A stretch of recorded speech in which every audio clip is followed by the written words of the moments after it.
tal? Bienvenidos al segundo día del devocional semanal de la Casa de la Bendición de Concordia.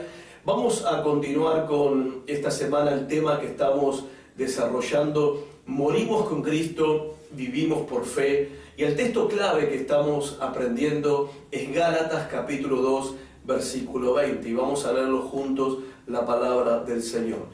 Dice el apóstol Pablo en Gálatas 2:20: con Cristo estoy juntamente crucificado, y ya no vivo yo, mas vive Cristo en mí. Y lo que ahora vivo en la carne, lo vivo en la fe del Hijo de Dios, el cual me amó y se entregó a sí mismo por mí. En el Evangelio de Juan, capítulo 19, versículo 30, dice que Jesús en la cruz exclamó estas palabras: consumado es. Lo que estaba queriendo significar y decir claramente que la obra completa de redención y de salvación del creyente había sido completada. El pecado del creyente fue completamente pagado. El castigo por la culpa de nuestro pecado como creyentes también había sido quitado, había sido ya completado el pago por ese castigo. También estaba diciendo que toda la lista de acusación en contra nuestra había sido borrada y que ya no había condenación para todos aquellos que creen en Jesucristo. Y que la deuda moral que teníamos con Dios, esa deuda impagable que teníamos con Dios, ahora figuraba como cancelada. También dice Pablo en Romanos 5, versículo 1, que ahora tenemos paz con Dios por medio de nuestro Señor Jesucristo. Fuimos reconciliados con Dios nuestro Padre por medio de la obra de Jesucristo en la cruz del Calvario. Y esta experiencia de la vida del creyente, puedo usar una palabra sinónima de experiencia, pues no sé si es sinónima, creo que no, pero una palabra que ilustra claramente lo que es esta experiencia en la vida de todo creyente, es una experiencia de transformación. Por eso, como yo decía en el día de ayer, no tiene que ver con religión. No tiene que ver con ahora nuevas prácticas religiosas, haber dejado la religión que me enseñaron mis padres y haber adoptado una nueva religión. Tiene que ver con una experiencia de transformación. Esta experiencia de transformación es dramática, es drástica, es radical, es un antes y es un después, es un morir y es un volver a nacer, es morir para resucitar, es morir para volver a vivir. Es una experiencia y es transformacional, cambia, transforma, revoluciona la vida de todo creyente en el Señor Jesucristo. Vamos a leer Romanos capítulo 6. Versículo 7. Vamos a leer hoy varios versículos y yo les animo a que tomen nota ahí en su cuaderno para que después continúen meditando y reflexionando acerca de estas verdades gloriosas de la palabra de Dios. Romanos capítulo 6, verso 7, dice la palabra de Dios: porque el que ha muerto ha sido justificado del pecado. El que ha muerto ha sido justificado del pecado. Y si yo digo que he sido justificado del pecado, que estoy diciendo que he muerto. Ahora usted me dice, vos me decís, pero ¿cómo va a estar muerto, pastor, si yo lo estoy viendo por este video? No, he muerto cuando Cristo murió. Cuando Cristo murió, al poner mi fe en Él, ese día de ese sábado del mes de febrero de 1988, cuando escuché el Evangelio, escuché la palabra de Dios y puse mi fe en Jesucristo, ese día fui unido con Cristo en su muerte, ese día morí juntamente con Cristo, ese día fui justificado, ese día mis pecados fueron todos perdonados, ese día fui transformado y fui cambiado.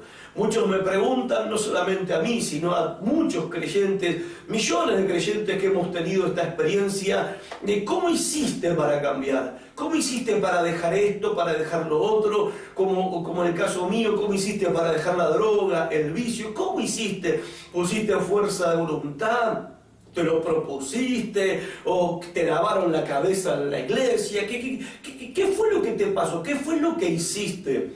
Y esta es la realidad de la vida de todo creyente. Fuimos transformados. Esa es la verdad que nos enseña la palabra de Dios. ¿Y por qué fuimos transformados? Porque morimos. Porque estamos muertos. Yo sé que usted me mira y dice, no lo agarro, pastor. Usted me dice que está muerto, pero yo todavía lo veo y lo escucho. Estamos muertos juntamente cuando Cristo murió en la cruz. Morimos juntamente con Él. Estamos muertos al pecado. Romanos capítulo 6, verso 8, también ilustra esta tremenda verdad. La expone de manera clara. Dice el versículo 8, ahí en tu Biblia, léelo conmigo. Dice, y si morimos con Cristo, creemos que también viviremos con Él. Y si morimos con Cristo, creemos que también viviremos con Él. ¿Cómo que morimos y después vivimos? No se supone que uno primero vive y después muere. La Biblia dice que morimos con Cristo y después vivimos con Él. Y ahora, ¿cómo es que esto sucede? También dice el versículo 8 y lo dice claramente. Y si morimos con Cristo, creemos que también viviremos con Él. La palabra clave acá es creer. Esto es un milagro que ocurre cuando creemos de todo corazón en la obra que Cristo hizo por nosotros en la cruz del Calvario. Creemos de todo corazón que su muerte fue también nuestra muerte, una muerte al pecado. Y creemos con todo nuestro corazón que cuando Cristo resucitó de entre los muertos al tercer día, lo creemos porque es un hecho histórico. Creemos que cuando Él resucitó, también nosotros fuimos resucitados juntamente con Él para vivir una nueva vida. Por eso tenemos una vida nueva, porque hemos muerto con Cristo y hemos resucitado con Él. El apóstol Pablo, en esta declaración en Gálatas 2:20, él dice, no soy yo en realidad el que vive en mí.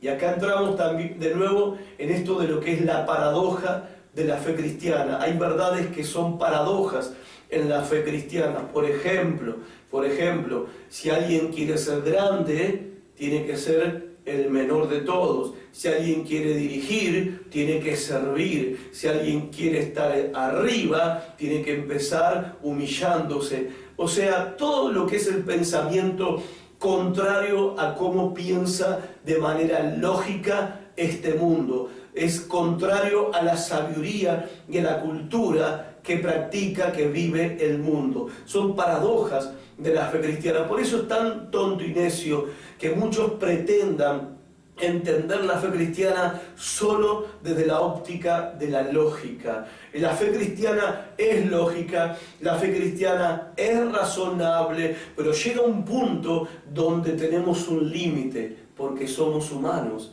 No estamos hablando de una religión creada por hombres, estamos hablando de una vida que nos es ofrecida, la vida eterna, por medio de Jesucristo. Dios, el Padre y Creador de todas las cosas, nos ofrece esta vida, y es lógico que las cosas que ha hecho Dios no las podamos entender todas. Agradezco a Dios que algunas cosas podemos entender y que podemos creer, pero llega un momento y llega un punto, como por ejemplo, Dios se hizo hombre, Dios tomó forma humana. ¿Cómo explicar eso? ¿Cómo entenderlo desde la lógica? Que eso pueda tal vez ocurrir de manera real. No lo puedo entender, no lo podemos comprender. Nuestra mente y lógica y sabiduría llegan hasta ahí, pero es allí donde comienza la fe. Y cuando comienza la fe, comienza también la experiencia, comienza también la transformación. Y es lo que Pablo nos está relatando acá, es lo que Pablo nos está diciendo, nos está hablando de su experiencia como cristiano, como un verdadero creyente. El apóstol Pablo dice, no soy yo en realidad el que vive, es Cristo el que está viviendo en mí. ¿Cómo que Pablo no vive? ¿Cómo escribió si no estaba vivo? ¿Qué es lo que Pablo nos está diciendo? Él está diciendo que en lo que él está viviendo ahora en su cuerpo humano, lo vive en la fe del Hijo de Dios, que es Jesucristo. Que en su cuerpo ahora vive Cristo Jesús el Señor. Yo ya no soy el que vivo aquí adentro. Es Cristo el que está viviendo dentro de mí. Y eso es la vida cristiana. Eso es la vida cristiana. La vida cristiana no es seguir a rajatabla mandamientos que nos son impuestos por personas o por ciertos ministros religiosos que nos imponen ciertos mandamientos, ciertas reglas y ciertas prácticas. Es una experiencia de Cristo viviendo dentro de nosotros. Explicar esto está fuera de nuestro alcance, pero la Biblia lo revela con claridad, que esto es lo que ocurre en la vida del creyente verdadero. El apóstol Pablo en 1 Corintios capítulo 15, versículo 10, ilustra también esta paradoja de la fe cristiana. Dice el apóstol Pablo: pero por la gracia de Dios soy lo que soy.